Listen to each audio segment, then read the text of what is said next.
you were diagnosed with endometriosis when you were 20. Really didn't want to have HRT, nor did I want to have a pill, and I certainly didn't want to have a hysterectomy, but I had to really control where my mind went and deal with it in the moment rather than the anxiety of the future. And for the last 20, maybe 25 years, I've had the best periods, and it's been incredible. So that started to make me go, okay, so there's a real power between the mindset, the body. So it was really understanding the mechanics of the body, and then understanding that, I became so much more healthier, and I've been able to apply that and support other people through their physical health, mental health struggles. Welcome to Let's Talk, where we dive deep into conversations that matter. I'm your host, Vaishali Patil, and today we are exploring the powerful intersection of holistic healing, mindfulness, and personal transformation. Our guest is someone who turned her own health challenges into a mission to help others.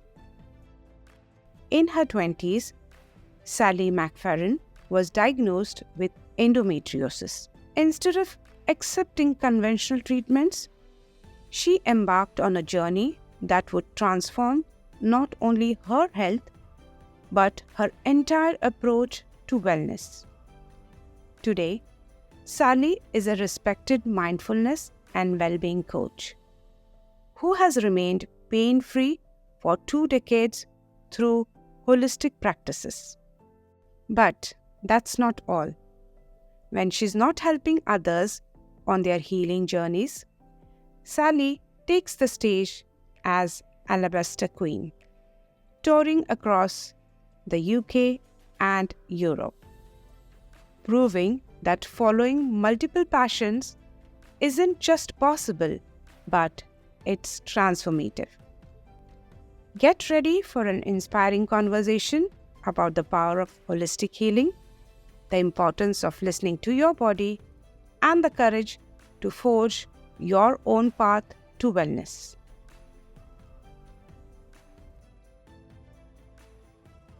Welcome to Let's Talk, Sally. Wonderful to have you here today, and thank you for taking the time off to be here. We've been having conversations, and what I learned from you that you have been facing challenges with health at a very early age, and you were diagnosed with endometriosis when you were 20. You decided not to take the conventional route of treatment, and you wanted to have a choice of doing a holistic approach to your health. So what made you not to take the conventional route, and would you take through the journey how it all started? Yeah, no, absolutely. So as a young woman going through the first stages of hormonal process, when I started my periods, I was suffering massively. I would often be sent to hospital. They thought I would have appendic problems. I was crippled in wheelchairs, so they had to kind of push me, and it was a really debilitating time. My mother struggled with endometriosis, and she thought that that's what it was. When she was 35, she had a hysterectomy because really that was the only choice. But it wasn't until my 20s that I actually got seen really from the doctors, because it was this or it was that, or no one could actually diagnose at that particular time.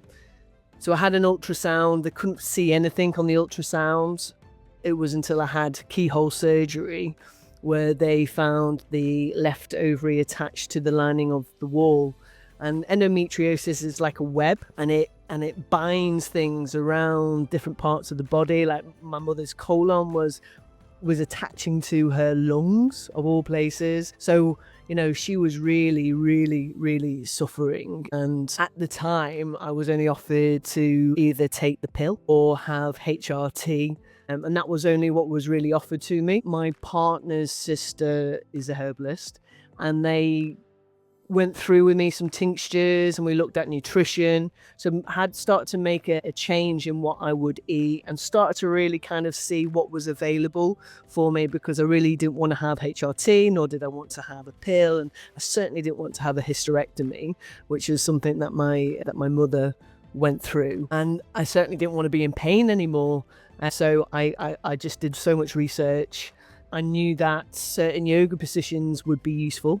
So I started to practice those particular poses. I didn't do full on yoga, but I recognized that it was important to have movement, certainly around certain parts of the body, to keep that really active.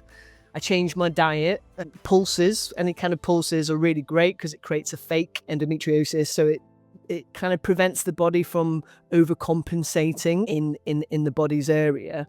So I started focusing on that. I cut down on my caffeine, plenty of water, a real change of diet, dark green vegetables, really all the good stuff that you really should be having anyway, but being more very aware of it. I started getting into Reiki. I developed Reiki practice 1, 2, 3, a master, so I could teach, but it was more about my self-care rather than supporting anybody else. I'm on this journey, so this is helping. It's helping a little bit. And then it really accelerated when the connection between the mind and the body really came into play.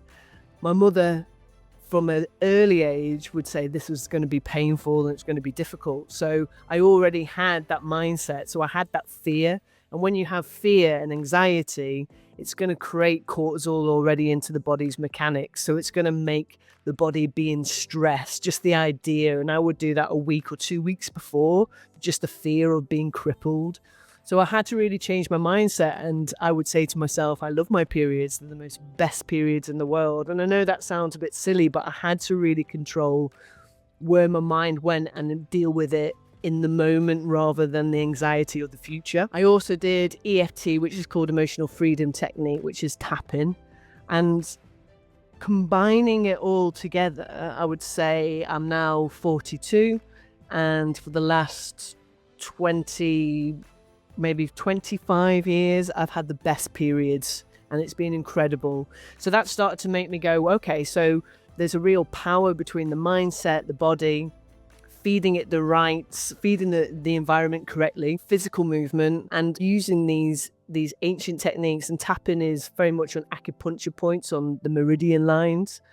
So it was really understanding the mechanics of the body, and then understanding that, I became so much more healthier, and I've been able to apply that and support other people through their physical health, mental health struggles. And I think it's just really important that, we feed it so much poison, really, like sugar and refined flour, and it causes the body to be distressed, and that doesn't feed the body what it needs. And our body is a vessel.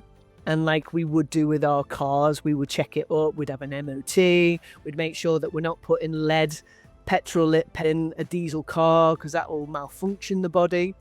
And it's just kind of making some very simple adjustments. And I'm a huge fan of fasting as well, to control my hormones and work with when is it right to fast and when is it not to fast, because our bodies are prehistoric. So they actually do really well with fasting, but obviously you have to be aware of your cycle, certainly more for women than for men. And like I said, you just have to, if you can feed your hormones, then you're on a real great path to health and well-being and understanding when you're in your power phase, when you need time to reflect. So yeah, it was a journey, but it was the greatest journey of my life. Is there a reason you chose not to go the conventional way, or was it because you had seen your mom's journey and you were already prepared and you wanted to have other choices of treatment? Was it the reason that you chose not to go the conventional way? I just knew that given my body the right environment, I knew I could do something. Your body's incredibly powerful, and, under the right, environment, it can do incredible things. And I just didn't like this idea that there's no cure for endometriosis. So many women are suffering, and as women, we shouldn't be suffering. And, when we look at people in different countries who have a lot in Eastern countries, they don't suffer really from menopause or, from bad period pains. So it suggests that there's something in our Western culture that has this impact. And, I wasn't going to believe this person in a white coat that all I had was a HRT pill. And, it's been a lot in the news recently. If men suffered from endometriosis, would they have found a cure quicker? And that's a massive thing within the medical industry, that, it seems that, we're not a priority, and yet we do so much for this world that we should be a priority. We give birth and we risk our lives every time we give birth. So I just thought, no, I'm not having this answer. There has to be another way. And if other people aren't suffering, why should I suffer? So, in the holistic that you've taken for your treatment, have you discovered any key points that have helped you to keep yourself pain-free? Have a very clear mindset. I'm always looking forward to it. I know that sounds mad, but also because I know it's going to get rid of toxins. And I think understanding the mechanics of the body and what it needs to be fueled effectively, it's really important that I don't have a lot of stress in my life. And, through meditation, through breath work, has really had a positive impact. So I think the biggest thing is having a clear understanding on how to regulate the body, and making sure that it's not in a sympathetic nervous state, which is also known as your fight or flight, because that's the first thing that we feed ourselves, is the emotions. And where the mind goes, the body's going to go. So it was a real clear indication of need to really understand everything that I possibly can. And actually, it's really simple. Look after your body, feed it correctly, change your mindset, use the breath, use your tapping points, and have a positive mindset. And I know people go, oh, how can you have a positive mindset? Well, people have been cured. They understood about the placebo back in the war when they ran out of morphine for the soldiers. So the doctors in the white coats, a place of authority, people believed that they were being given like morphine, but they weren't. It was just water or a solution of something. But because they believed it with the mind, where the mind goes, the body goes. So that's a massive, it just shows how superhuman we can all be. What you're saying is nutrition does play a major role in the holistic treatment and the approach. What major changes did you have to do in terms of your diet? I needed to understand that my body is more in an alkaline state. So I cut out a lot of acidic food, anything mainly that's based around sugar or white flour, or anything highly processed, poor salts. But salt is important. It's really important to have the right type of salt.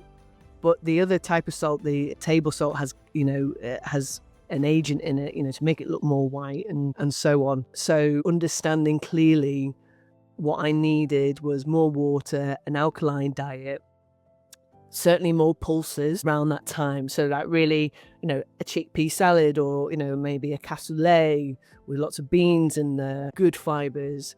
And I tell you what, the Brucey bonus was magnesium.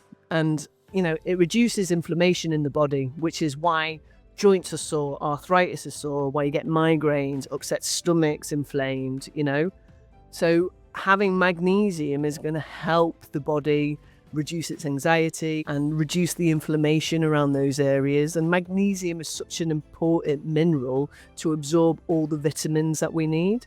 So, you can have it as a drink, you can have it as a tablet form. One of my favorites is to have it as a hot bath. So you're getting the magnesium because your skin is the biggest organ, but also having a hot bath releases oxytocin, which is the love hormone. So it's like almost you're getting a cuddle from the universe, or from Mother Earth, if you like. So yeah, so that those would be my key tips. And also dark chocolate, because that contains magnesium and zinc in there as well. So lots of nuts and seeds. So really healthy but delicious food. So yeah. And in this journey, do you think emotional healing does play a part in controlling the physical pain as well? Absolutely, yeah. Because I've just recently been doing quite a few workshops with stress, and pointing out when you're overthinking anxiety, or you're thinking stuff in the past, these are things that you have no control over. So if I were to say, think of something that gave you a lot of joy, for example, when you took a moment or couple, bare minimum of 17 seconds, and you have a real image of that, your body doesn't recognize if it's a present or if it's, it just believes that it's happening in the now.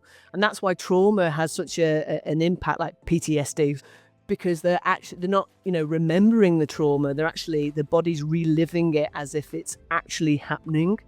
So, I don't really watch horror movies. I don't want to put my body through that stress or shouting at the TV, don't go down to the cellar, because that's going to release adrenaline and cortisol in the body. And what that does is it shifts you into a state of fight or flight. And what that does is it reduces your immune system for up to 4 hours. It shuts down your digestive tract because you don't need to be able to digest things when you're running from danger. It shuts down the brain function, so it only allows you to either fight, flight, or freeze, or maybe hide in that freezing sensation. So it's releasing all this adrenaline and this cortisol, which has its purpose, but most people are fearful about a job interview, or they're fearful about, crossing the road or having, a conversation that might go okay, or maybe it's an exam, and although the body thinks it's like a real danger of being, chased by a saber-toothed tiger, for example, because the body is prehistoric. So it's only responding in simple terms. So yes, if you're thinking, or if you're watching anything like the news, that's going to cause stress in the body, and it's going to shut down your digestive. It's going to cause migraines. It's going to cause, if you suffer from arthritis, it's going to inflame that. And if you've got an autoimmune disease, it's going to inflame that as well. So my thing is, make sure that you're getting joy into your life, or anything that brings out love, because oxytocin is the only hormone that will destroy the cortisol. It will suppress it and bring it down. And we can create oxytocin, like I said, a hot bath, and cuddle from someone that you really love, laughing, very important, laughing. People have been cured from cancer from, laughing therapy. So, and what actually they're doing is they're creating the body's environment to be in a very oxytocin state, a loving state. And when the body's in a loving state, stress or cortisol, it doesn't really exist. It is important to have it, but on a very small kind of dosage when it's needed. Whereas because we get stressed out because we have to go somewhere and we're being late, we do nothing with the energy. So the energy just stays in the body. And it's like poison, if you like. So that's why, if you're stressed out, go for a walk. Go for a walk in nature. Do some physical exercise. Give someone a hug. Change your focus.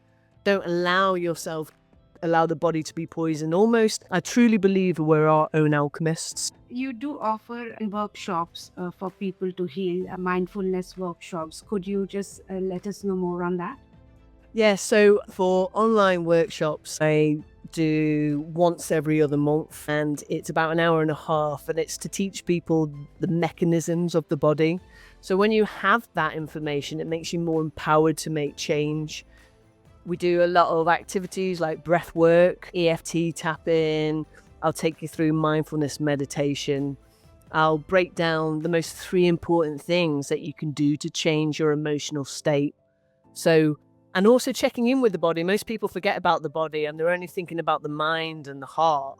Whereas actually the body is always trying to guide you and is always trying to work for you and not against you. So it's explaining a lot about that and how the power of language, movement and focus can change your emotional state very, very, very quickly. And we do the exercises because the proof's in the pudding, if you like. And when you experience it, you can feel it. And obviously it's open to questions, but it's very simple. It's made so that you can put it into your everyday habits that you're already creating. So, like do a little breath work whilst the kettle's boiling. So the more you attune yourself regularly in those times that I call dead time, when you're waiting in the queue, or, you're on the bus or you're in the car, there's no need for you to lose the control. If someone, cuts you up, you have to remain in control all the time. But we so easily give our power away through frustration and anger. So it's just to make it very simple, effective, so that everyone can use. And it's like a 4-week course, really. I have people that come on it that have done it quite a few times, but it's about repetition as well. It's at a very affordable cost. 4 weeks for £45. It's an hour and a half every Thursday. It does change from the days just to meet people, but it's just about empowering people. So many people say self-care is really expensive, and it doesn't have to be.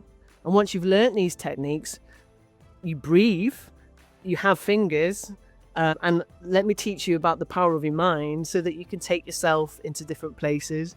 And I feel very proud because I've seen so many people get back into work, be able to reach their goals and their ambitions. And I've really understood and feel more empowered, because at the time they're disempowered because they don't know simple things. And most people, for example, are breathing incorrectly, and that will cause the body to feel like it's anxious. Because if you're shallow breathing, usually when you shallow breathe, that's an indication that maybe you're running from danger or there's a sense of danger.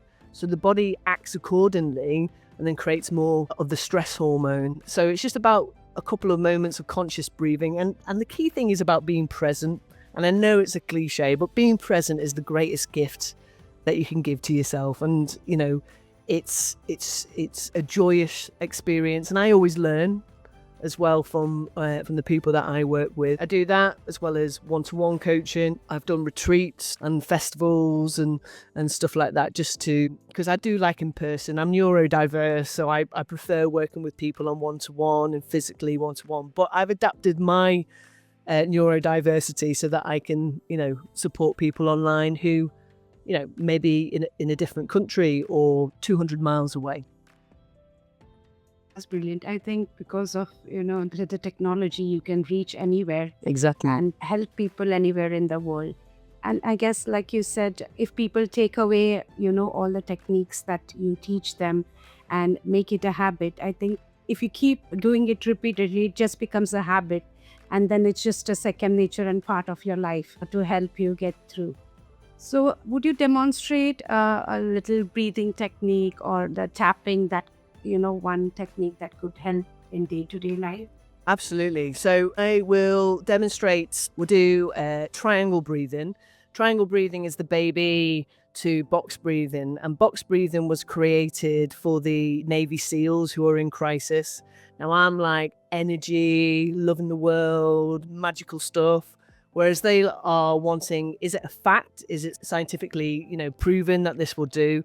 And yes, it does, because it regulates the nervous system to put it in a state of a parasympathetic nervous state, a rest and digest state, which is where we want to be most of the time. So usually we do triangle breathing. So we would breathe in for 3 seconds or 4 seconds. I usually start with 3 seconds, because most people find it a little bit difficult. So breathing in for 3, then you hold for the count of 3, and then you breathe out, breathe in, hold, breathe out. So you do around a 10, but the most important thing is to check with the body, how's it feeling before you start, so you can measure it as you go. So usually I would say to people, check in with yourself from 0 to 10, 10 being really stressed, really anxious, really worried, 5 somewhere in the middle, 0 totally calm, totally chilled, feeling relaxed. So it's about getting yourself listening to your body, because your body is always going to, work with you. That's a very simple way of doing it, but it's important for you to do it. So after one round, okay, I was at a 10, but now I'm at an 8. Okay, so let's just do another round of 10 or 60 seconds. Okay, I'm moving down. So they can see how much control that they are in throughout the process. And that's really important for them to acknowledge and then learn how to become more accountable. So they can measure it for themselves, how it's working. Yeah, and I think that's really important. It's really important. You'd measure in business, you'd measure, like in science, you'd measure in cooking, so why aren't you measuring in, like your body form? But also what I like to add in for, an extra bonus is placing your hand on your heart. And as you place your hand on your heart for more than 20 seconds, you start to release oxytocin, which is the love hormone, which we talked about. And when I was working with long COVID patients who weren't allowed to connect with people, they were like, love your techniques, but I feel like I can't cuddle anyone. Placing your hand on here is like giving yourself a sense of an internal cuddle. When people are stressed, often you see people go, like naturally, because the body's always working for you and will always try and calm itself down. You might find people doing this, which will release that, that hormone too. But placing your hand here for more than 20 seconds whilst we do it, you can feel the warmth happening, and we're flooding the body with love. And that's how we should always see it, is that we're supporting the body with the most powerful energy of all, which is love. So let's just do an exercise if you fancy that. So placing your hand on your heart, it can be 2 hands or one hand. And that just tells the nervous system that we're safe, and it's reassuring it. So either with your eyes open or closed. We'll begin by taking a nice slow deep breath in through the nostrils. And then a nice slow breath out, either through the mouth or the nostrils. When you're ready, another slow deep breath in. And a nice slow deep breath out. Trying to extend that breath a little bit longer on the out breath. One more time before we begin. Nice slow deep breath in. And then nice slow deep breath out. And we'll begin by breathing in. 1, 2, 3. Hold the breath. 1, 2, 3. Out. 3, 2, 1. In. 1, 2, 3. Hold. 1, 2, 3. Out. 3, 2, 1. In. 1, 2, 3. Hold. 1, 2, 3. Out. 3, 2, 1. In. 1, 2, 3. Hold. 1, 2, 3. Out. 3, 2, 1. In. 1, 2, 3. Hold. 1, 2, 3. Out. 3, 2, 1. In. 1, 2, 3. Hold. 1, 2, 3. Out. 3, 2, 1. In. Breathing in slowly. And then slowly releasing. Just trying to extend that breath a little bit longer on the out breath. When you're ready, another slow deep breath in all the way down to the belly, allowing the belly to expand like a balloon.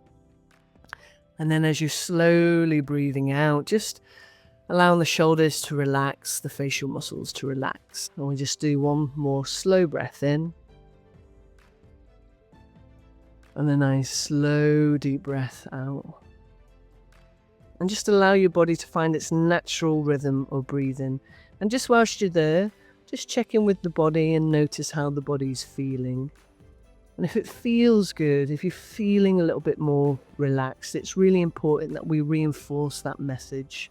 I like this feels good.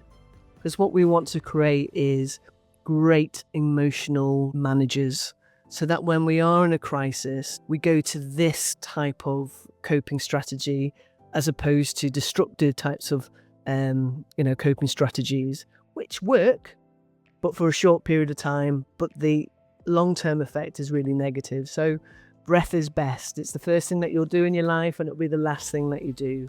So it's just kind of realigning that. How was that experience for you? It felt so nice and calm. Yeah? Lovely. Yeah.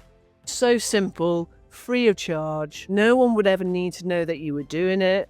You could be waiting, you don't even necessarily have to put your hand on your heart, but you could do that. And what it does is it's just regulating it. You're bringing back in control, and you're not feeling that nervous, which is telling the body, I'm in danger. Let's get myself ready for fight, flight, or freeze. Thank you for that. It was a nice experience that I had. Thank you. And it's just check in with yourself and then and do it. And honestly, it only takes about 60 seconds to actually experience a huge emotional change in our biochemistry. So how does tapping help with mental health and well-being? So tapping is used on acupuncture points, but you're not using needles. You may find that you might be doing this. Naturally, you might be doing this, or you might be doing this. You're watching the football, you're doing this. You actually play, your body's always trying to calm it down and regulate itself. But when you're consciously aware of the different tapping points, it can help massively reduce the fight or flight system. So what you have in your brain is a thing called the amygdala gland, which is about the size of like a small nut, like an almond nut. And it's prehistoric, and its purpose was just to scan for danger. And if it felt danger, someone, beeping a horn really loud at you, you're going for a job interview, it then starts to pulse all this oxygen and blood to go to the part of the brain. So it gears the body up for adrenaline and cortisol so that it can save you. So it's really important to recognize it's there to look after you. But obviously, the way our Western world is very different. So when you're tapping on these particular points, it reduces the oxygen and reduces the blood flow to that particular part. You own the fact that you're in fear, panic, addiction, stress, physical pain, emotional pain. And you would do, for example, again, you would see where you were, 0 to 10, and you would do some setup phrases. So you would begin by tapping on the karate chop area, about 2 or 3 fingers, and you would tap on there and you would say something, even though I want that chocolate cake, and I desperately want that chocolate cake, I still accept myself and love myself unconditionally. It's really important that you own the fear. It's really important that you acknowledge it, and it's a real truth that's happening right now. It's not like a positive affirmation. And then you would tap on the remaining points. So you would do this about 3 times, and you can change the language. And you would say, this chocolate cake, I really want this chocolate cake. Gagging for this chocolate cake. You would tap on these areas. So you would own it first, and then you would reprogram the body. I'm really proud of myself for eating healthily. I'm feeling a lot more calmer. My body is relaxed. The muscles are relaxed. So it really helps with physical pain. Even though my body's in so much pain, I still accept myself and love myself unconditionally. You can choose the language. It works really well with kids. Even though I don't want to go to school today, I'm still a cool kid, And you might not do the whole tapping routine, which are these particular points here and on the collarbone, under the armpit, on here. For sometimes with kids, you go, even though I'm really stressed out, I still accept myself. Or this is great for anxiety and stress, these acupuncture points. So it's like reprogramming. We have an old software. We're like computers, and if you think, and we have old programs that are running with us, as well as viruses. And usually those viruses come up when you want to make great change in your life. And they're like, no, we don't want this. So we're going to cause a lot of stress and anxiety. So by doing this, you're controlling it, you're owning it, and you reprogram. I trust myself. I can do anything I put my mind to. I'm confident, I'm strong, I'm powerful. It feels so good. I'm proud of myself for who I am today. I'm confident, I'm a genius. So you program it how you want to be programmed. I always get the job done. If I'm procrastinating, I know I can do it, I can achieve it. I believe in me, I'm confident. And it really helps people. And that's why it's important to check with your emotional state before you do anything. So movement is everything. So it's movement, it's language, and it's focusing. You're changing your focusing. So going back to those 3 points that I talked about to change your emotional state, you're doing those 3 things actively all at the same time, whilst reducing the blood flow, whilst reducing the oxygen to that particular part of the brain, the amygdala gland that wants you to fight, flight, or freeze. And it's a great sensation. It feels good after you do it. But what I would say is don't tap too hard on the facial muscles, or you'll feel like it's some sort of torture, where it's gently, very gently on those areas. Light. Yeah. Just light touch. Yeah, just light touch. And, there's so much information there on my website that you go on YouTube, EFT for panic attacks, EFT for poor night's sleep. And the reason why people are having poor night's sleep is because they're stressed before they go to bed. So why would the adrenaline muscles, they need to do something. So what we need to do is get ourselves, tonight is a great night's sleep. I was working with someone who has poor sleep, and we did a couple of sessions of this, and they said to me they had the best night's sleep ever. The key thing is about, you have to keep on doing it. Because like you have a cup of tea, you weren't born into this world brushing your teeth, but you do it because it's a habit, and you know that it's going to make, it's going to give you healthy gums and stuff like this. So it's about creating healthy habits, I think, and it comes only after you do things repeatedly and, make it a habit. absolutely. So you're really, really passionate about what you do, about your mindfulness, and you helping people from, getting out of pain. It's been a big transformation you've done to yourself from where you were with your health and where you are now helping people. And apart from that, you also make music. So do you think has music helped in any way, in this transformation? I think that's really helped me understand again the mechanics, because your body is an instrument, and when it's relaxed, it's going to create great sound. When it's tense, it's going to make very sharp sounds, and it's not going to sound as good, and you could damage, maybe your vocal cords. But you wouldn't like me to play the guitar out of tune. So it's like I need to put the guitar in tune, put my vocals into tune, relax the body, warm the body up. And again, it's focus, it's language, and it's physical movement as well. And then the sound comes out. So understanding about that, I was like, well, that's exactly the same like doing tapping or breath work. And it's really important to do breath work exercises before you sing. You want to have, a great diaphragm that's going to really belt out some music, but safely, so it's not stressing the vocal cords. So it's definitely helped me. And, for me, it's an analogy. The more you keep your instrument in tune, the less you're going to fall hard off the cliff, if that makes sense. But if those people go, oh, yeah, I went to a spa, that was amazing, feel very refreshed, but they go back into their old habits for a year and, they're not feeling that great, but they're not keeping themselves in tune. And it's just simple things like the triangle breath work and just bringing it into, you have a cup of tea in the morning, sit outside, see 5 things that you can see in nature, maybe you smelling, maybe it's the texture, the warmth, and do the breathing as you're going along. And it's just like, well, most people have a cup of tea first thing in the morning. So attach it to a habit that you're already doing, as long as the habit is generally healthy, if that makes sense. Yeah, that's helpful, I guess, attaching it to the habit. I really like that. And it's so simple, just while making your tea. I think anybody can do it. Yeah. And everyone boils the kettle, and we know a kettle is about a minute to a minute 30.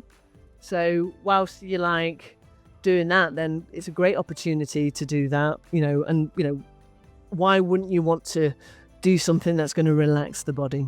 Wonderful. When you're coaching people, when you offer them holistic approach rather than taking the traditional treatments, how open are people to holistic approach, and are they ready for it, or they have any questions regarding taking this holistic approach for treatment? I have always felt that I've always attracted the people who are looking specifically for that, because I can also break it down in a very factual and scientifically proven way as well, which helps people a lot, just with the way that their mind's kind of programmed to. But when they experience it and they could feel it happening, then, I don't have to sell anymore, to people. Of course, I'm never going to tell people not to take their medication. I'm never going to tell them, work with modern day, healing properties that, the doctors offer. But where I can, prevention is the key. And, subtle changes like, just advising people drink more water, to help them, and it's very simplistic, but I think most people want a quick fix. And there was a generation of pop a pill, that'll sort you. But unfortunately, there's a cause and effect that's happening with taking pharmaceutical drugs, whereas in Eastern tradition, the body's treated as a whole. It's not just your arms problem, you've got a brain problem, you've got a kidney problem. They look at the body, they look at the environment, and I think you're so limited with your time with the doctors. You're in for 10 minutes, then you're out, have a pill, that'll sort you out. And the very results, oh, you've got high blood pressure, you've got this, you've got that. But most doctors don't ask you, what's happened to you today? Well, I had a massive argument with someone before, which will raise your blood pressure naturally, But, of course, if I hurt myself, I'd want to go to hospital, and I have hurt myself and I've had to need to have medical attention. And I'm so grateful for, what's being offered. But if I can do something that's not going to have a reaction to the body, like breath work, slowing your breathing, the only risk of you can have, slowing your breathing, slowing it down, doing certain breath works is that you'll fall asleep. Obviously, I have to be careful with, people have different things that are going on. So it's important for me to find out exactly what's right. And they could speak to the doctor. I always say, speak to your doctor first. But usually, breathing is something that we can all do, and it's usually free of charge. But if needed to, of course, if I needed an operation, I'd be so grateful for the medical institution and the properties that they can do. But where I can avoid the knife and avoid the pharmaceutical, 100% I will. Because I know my body is incredibly healing. We cut ourselves and we don't tell ourselves to heal. It heals automatically because it's an incredibly powerful vessel. So, my body is a temple, and it's taken me this time to really recognize that and actually live that. So yeah, it's important, but I think people do accept it because sometimes, they've tried everything else as well. Often people go, I've tried everything else. But in a way, I kind of feel like we should be our own doctors first. And that's why we're so disconnected to the body, that we're not listening to the subtle emotions, like the information that it's trying to tell us. Most people just carry on and carry on and carry on until most people only listen to the bodies when they're ill. When they crash. And they crash, yeah. And they have to reset and recalibrate. So, you put your mobile phone into charge 2 or 3 times a day. So why aren't we doing that for our body? Take 5 minutes or 1 minute, just to do a little bit of breath work, create some oxytocin. And honestly, it's if you get as much oxytocin in your life, it's the biggest thing that I'd highly recommend, apart from obviously the magnesium and everything else. But yeah, oxytocin, it's a powerful tool, and we create that just like we can create the cortisol and stuff like that. So you have the power to choose. You're very powerful human beings, we are. I think we just don't want to listen to our bodies, don't be there. We just ignore and just keep going on with life. Every time our body does give us some signal, but we are not aware. It's just about stopping, listening to our body, connecting with our body. I think that's not very hard. It's very easy for anybody to do. And it could be, like you said, the easiest thing is attaching to one habit that you have. That's so easy to, get on with it. Yeah, no, absolutely. It's refocusing what's most important to us and what's our priorities. And, it's not what's out there, it's what's within us that will make us truly happy. And the people that we surround ourselves with and the environment that we put ourselves in. But we first are the environment. And people might be unkind, but we can keep reminding ourselves that we're good people, and whatever they say isn't who I am. I am my authentic self. And that's a massive thing. Most people are trying to find their authentic self and have a sense of belonging. As we perform, school's a big thing, everybody wants to fit in, so you try and be someone that you're not, which causes anxiety. Whereas when you have a sense of belonging, usually within a family setting, you can have a meltdown and still be loved. You can be angry and still be loved. You can be happy and still be loved. So it's really interesting. And, and it's important to honor our emotions. And it's interesting, there's a guy, Gabor Mate, I hope I pronounced his name right. I think he's an incredible psychotherapist and doctor. And he was saying that more women suffer from autoimmune diseases than what men do. And it's really interesting because he was saying that, women are taught not to show anger. It's not ladylike to be angry. It's not ladylike to display fighting. But we're human and we need to let that adrenaline out. Oh, it's all right for boys to do it. But girls, no, you have to be proper and prim. And you suppress your feelings and you serve everybody else rather than serving yourself first. That's, as women, we've been conditioned to do that. But, we need to readdress that, and important the balance of both masculine and feminine and combine it as one. which is again is traditional in Eastern, a lot of Eastern cultures, which is beautiful and very important. But it's we need to change the culture, I think, and that will help us. Yeah, definitely. I think it's just about recognizing your emotion and addressing it. Just suppressing emotion is not something that is going to help anybody.